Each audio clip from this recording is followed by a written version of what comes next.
Rayman is Ubisoft. It's the first character that Ubisoft has totally created. Well, he has a special place in our heart, Rayman.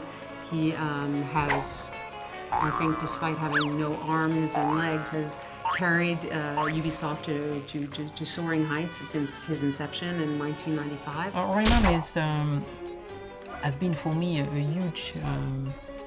huge boost because it showed me that creativity and freshness were really well received in the industry. Rayman origin really came from Michel, who wanted to change the paradigm. He wanted to recreate something with a small team. It's incredibly exciting now to go back to the roots of 2D originality and pure fun. My feeling about the Rayman series is that every Rayman game must be a surprise. Just because the first one was a surprise. It was a time of 3D and it was a 2D game, but visually it was very different than the other games, and there was a lot of talented artists that worked into that game. The main inspiration, of course, is to be true to Rayman's world. It's a bit poetic and at the same time it's very funny. So we really try to keep on focusing on those two main things.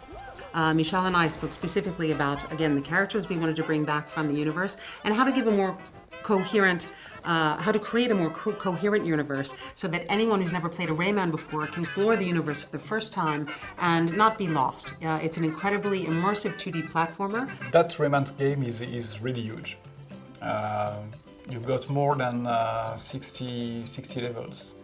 Michel, il avait une idée un peu rigolote, originale, et puis on se rassemblait avec les artistes, et puis voilà, tout le monde faisait ses petits combats, on sélectionnait les meilleurs, on partait sur des pistes plus approfondies, les concept artistes faisaient les décors. On a envie de retourner aux sources, on a envie de retrouver tous les plaisirs qu'on avait sur le premier Rayman par exemple, les plaisirs d'un platformer, mais avec toute cette beauté et toute cette richesse graphique.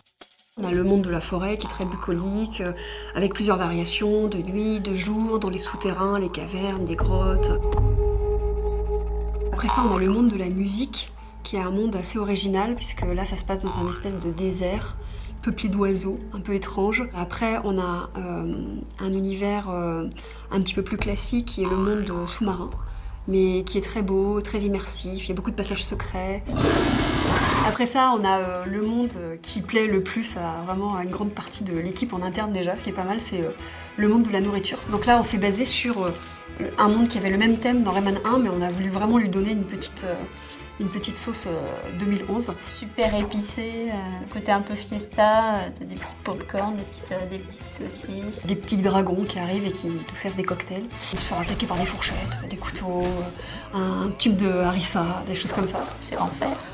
C'est l'enfer. On top of that, you've got 10 very difficult levels. You're not obliged to do them, but if you complete those levels, you have the right to enter the land of the dead.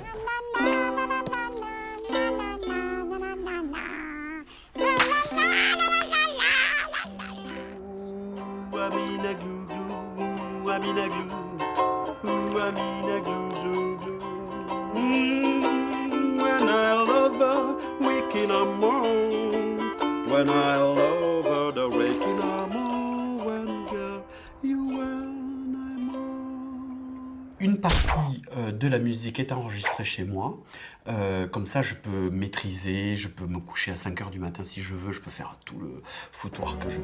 On va aller remonter un peu. Ok. Ça me semble pas mal l'équilibre là.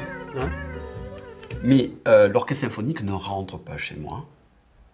Ça ne rentre pas. Donc là, je suis allé à Paris, enregistrer avec le Star Pop Orchestra dans un studio qui s'appelle Davout.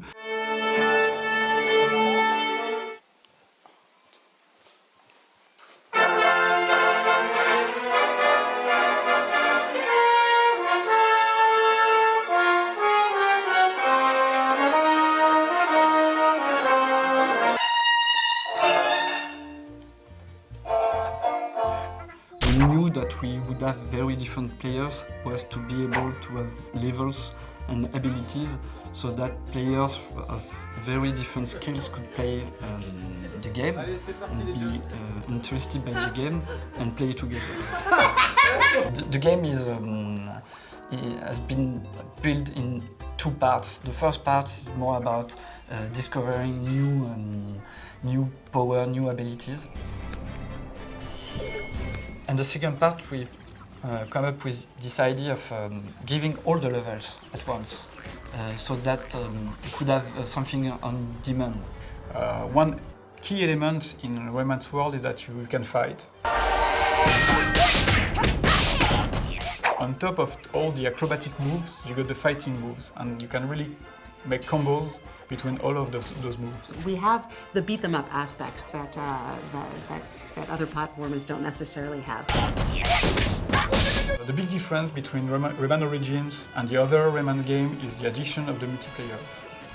We did a lot of modification on the core gameplay to make it as fun when you play alone than when you play with others.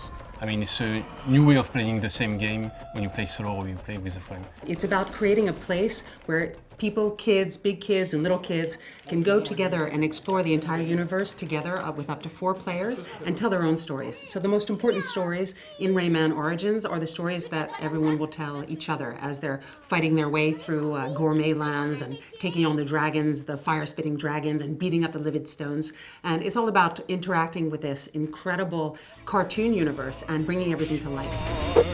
Making a game like Rayman Origins is an experience. For us, it's 2 years of work. The biggest reward is the pleasure of the people in front of their TV. That's really what we were waiting for the people just having fun.